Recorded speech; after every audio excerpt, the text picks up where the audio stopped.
മുണ്ടകൈ ചൂരൽമല ദുരന്തവുമായി ബന്ധപ്പെട്ടുകൊണ്ട് കേന്ദ്ര സർക്കാരിൻ്റെ സമീപനം വയനാടിനോടുള്ള ദുരന്തബാധിതരോടുള്ള മനുഷ്യത്വരഹിതമായ സമീപനത്തിൻ്റെ ഏറ്റവും ഒടുവിലത്തെ ഉദാഹരണമാണ് കേന്ദ്ര ആഭ്യന്തര സഹമന്ത്രിയുടെ കത്ത് വ്യക്തമാക്കുന്നത്. ഈ കത്ത് യഥാർത്ഥത്തിൽ കേരളത്തെ പൊതുവെയും ദുരന്തബാധിതരായ ആളുകളെ പ്രത്യേകിച്ചും അധിക്ഷേപിക്കുന്നതിന് തുല്യമാണ്.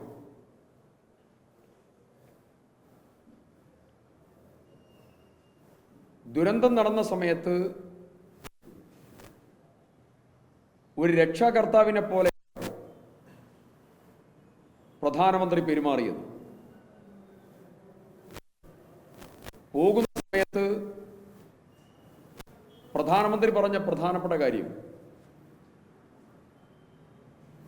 ഞാൻ മോർബി ദുരന്തത്തിൻ്റെ സമയത്ത്, മോർബി ഡാം ദുരന്തത്തിൻ്റെ സമയത്ത് അവിടെ രക്ഷാപ്രവർത്തനങ്ങളിൽ ഏർപ്പെട്ട അനുഭവം ഉൾപ്പെടെ വിശദീകരിച്ച് അദ്ദേഹം പറഞ്ഞത്. ഞാൻ ആ യോഗത്തിൽ പങ്കെടുത്തയാളാണ്. പ്രധാനമന്ത്രിയോടൊപ്പം, മുഖ്യമന്ത്രിയോടൊപ്പം, മന്ത്രിമാരോടൊപ്പം, ഉന്നത ഉദ്യോഗസ്ഥന്മാരോടൊപ്പം കലക്ട്രേറ്റിൽ അദ്ദേഹം തിരിച്ചു പോകുന്നതിന് മുമ്പ് നടന്ന അവസാനത്തെ പ്രധാനപ്പെട്ട യോഗത്തിൽ പങ്കാളിയായ അന്ന് പ്രധാനമന്ത്രിയുടെ പ്രധാനപ്പെട്ട പ്രഖ്യാപനം,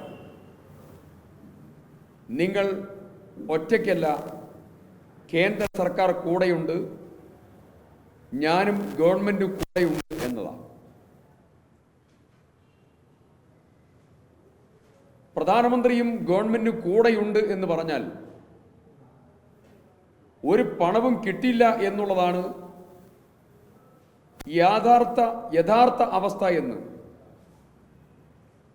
വയനാട് ദുരന്തം നമുക്ക് അനുഭവപ്പെടുകയാണ്.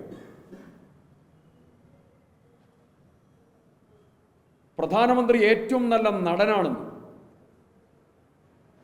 വീണ്ടും തെളിയിച്ചതായ സന്ദർഭമാണ് ഈ കത്തോടുകൂടി അത് കൂടുതൽ പ്രകടമാവുകയാണ്.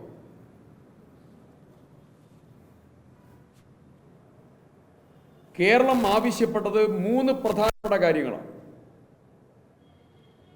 ഞങ്ങൾക്ക് ദുരന്തത്തിൽ രാഷ്ട്രീയമില്ല. കേരള നിയമസഭ ഞാൻ അടിയന്തര പ്രമേയം അവതരിപ്പിക്കുകയും ആ അടിയന്തര പ്രമേയം ചർച്ചയ്ക്കെടുക്കാൻ ഗവൺമെന്റ് സമ്മതിക്കുകയും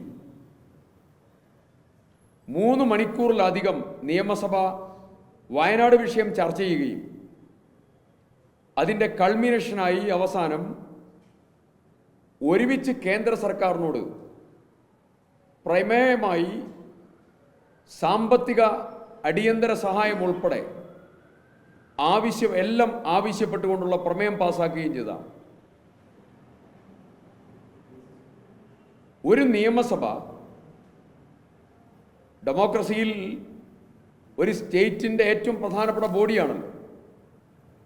ഒറ്റക്കെട്ടായി പ്രമേയം പാസാക്കി കേന്ദ്ര സർക്കാരിൻ്റെ സഹായം ആവശ്യപ്പെട്ടിട്ടും ഇതുവരെ അനങ്ങാപ്പാറ നയം സ്വീകരിച്ച കേന്ദ്ര സർക്കാർ ഇപ്പോൾ പറഞ്ഞിരിക്കുന്നത് പ്രത്യേക സഹായം ലഭ്യമാകാൻ സാധിക്കില്ല എന്നുള്ള സന്ദേശമാണ് നൽകിയിട്ടുള്ളത്. ഈ കത്തിൽ കേന്ദ്ര ആഭ്യന്തര സഹമന്ത്രി ശ്രീ നിത്യാനന്ദ റായ് പറഞ്ഞൊരു പ്രധാനപ്പെട്ട കാര്യം, നിലവിലുള്ള ഗൈഡ് ലൈൻ അനുസരിച്ച് SDRFിൻ്റെയും NDRFിൻ്റെയും ഗൈഡ് ലൈൻ അനുസരിച്ച് നാഷണൽ ഡിസാസ്റ്ററായി പ്രഖ്യാപിക്കാൻ സാധ്യമല്ല എന്നാണ്. നാഷണൽ ഡിസാസ്റ്റർ എന്നുള്ളത് ആ പദപ്രയോഗം ഉപയോഗിച്ച് മറുപടി തന്ന മന്ത്രിയോട് പറയുന്നു, ഞങ്ങളുടെ എല്ലാവരുടെയും prime demand calamity of severe nature എന്ന് പ്രഖ്യാപിക്കണം എന്നുള്ളതായിരുന്നു. അതിതീവ്ര ദുരന്തമായി പ്രഖ്യാപിക്കണം എന്നുള്ളതായിരുന്നു.